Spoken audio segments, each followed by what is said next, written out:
Lately, there has been much evidence in the media and the reports of the mental health effects of the COVID pandemic. Again, this should have been a focal point at the arrival of the pandemic. Never have we experienced such circumstances before.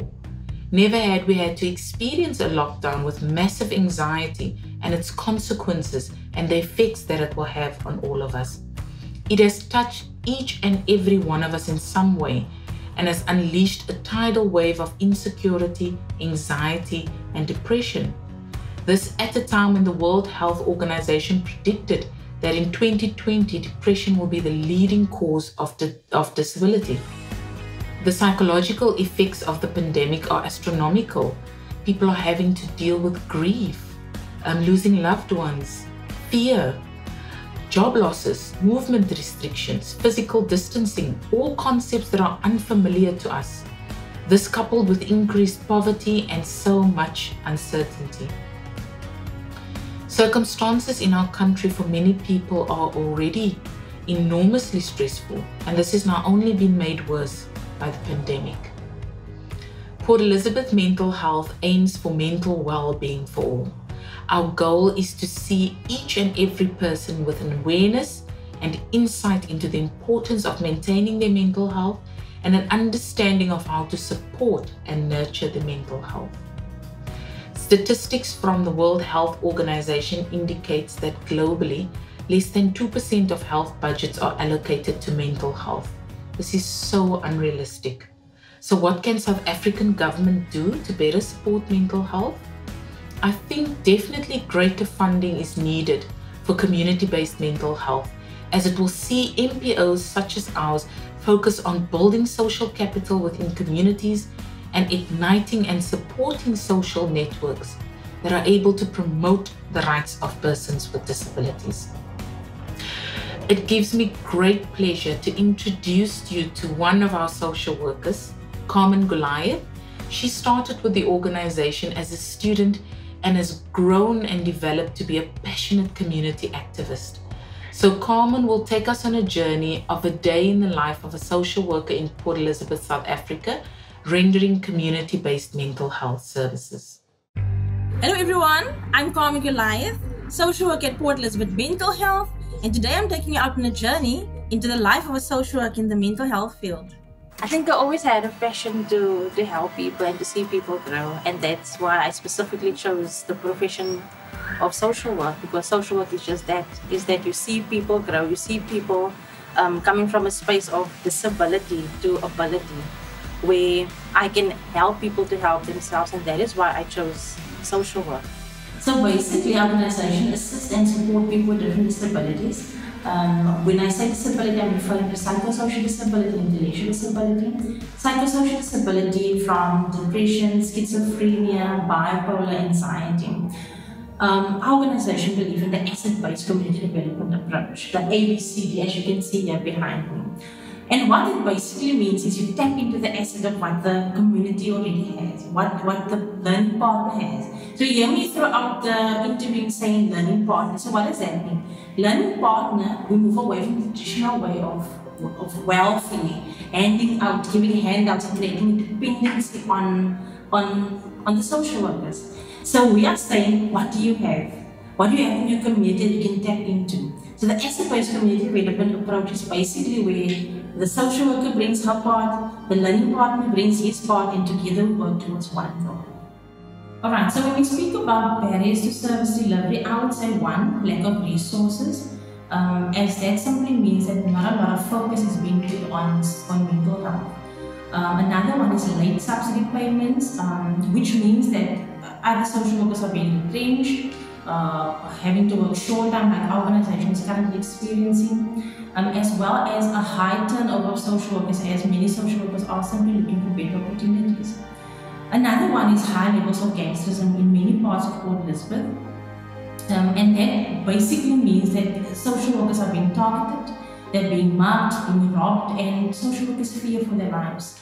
And all of this is just a few, really speaks about or affects the positive morale of all social workers, not just our organization. Ideally, what we would like to see from government is to recognize and prioritize the need for resources and access to specialized services, and to really put the spotlight on mental health. As the majority of our people still don't have access to good quality services, they're still having to stand in long queues. When they get to the clinic, the medication is out of stock, and even the psychosocial admission process in itself. We feel that if the role players are more hands-on, things will definitely improve. So I'm on my way to Capricorn in Walmer. That's part of our rehab facilitation, is that we teach them how to be reintegrated into the community. So that is simple things, basic things like making your bed, cleaning, doing dishes, cooking, baking, doing gardening. So that is what it's all about.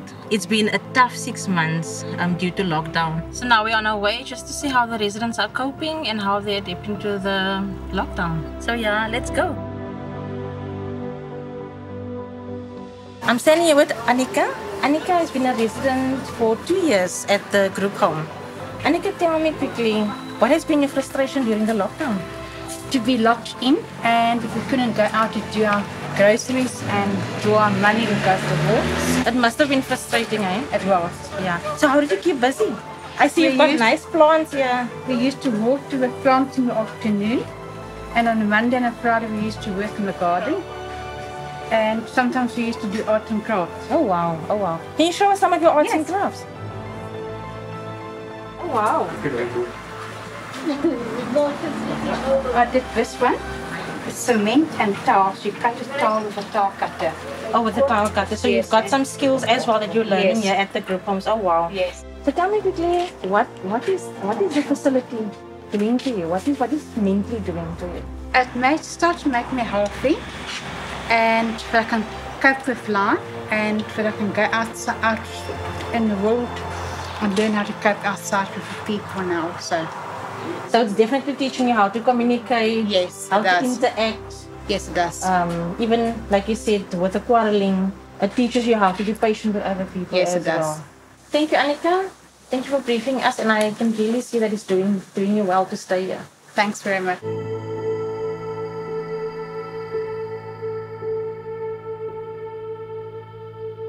COVID-19, the pandemic, when it came through, it brought a lot of frustration to our residents in the facilities, simply because they are used to routine.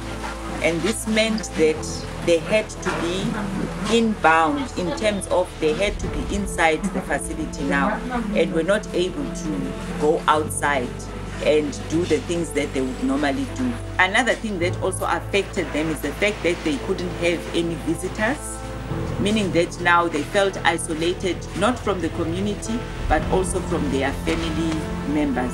So the family members had to learn how to connect via video call. They had to learn how to connect via WhatsApp instead of the face-to-face that they were used to. So that also put a lot of strain on them. As a social worker, I had to deal with anger issues. I had to deal with aggression. I had to deal with residents that were frustrated because now the family members were not calling them, and I had to be the medium between the family and them, so that to ensure that the sister calls or the mother calls, so that they can have that connection. There's a slogan that I like when it comes to people with mental challenges and mental health: nothing about us without us.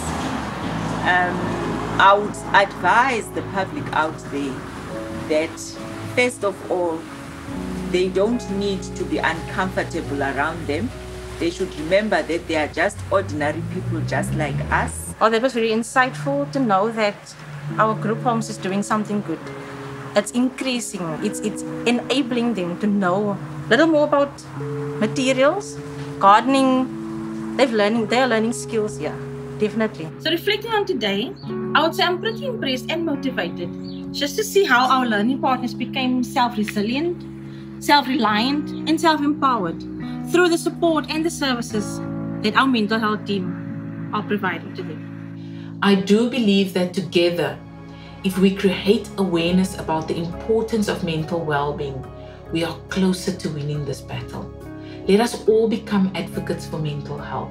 Let us all destigmatize mental health. Let's build communities that care and have empathy for one another.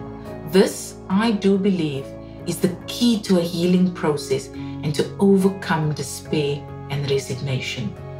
So if we all speak up and we all speak our minds, we will arrive at a much more caring society.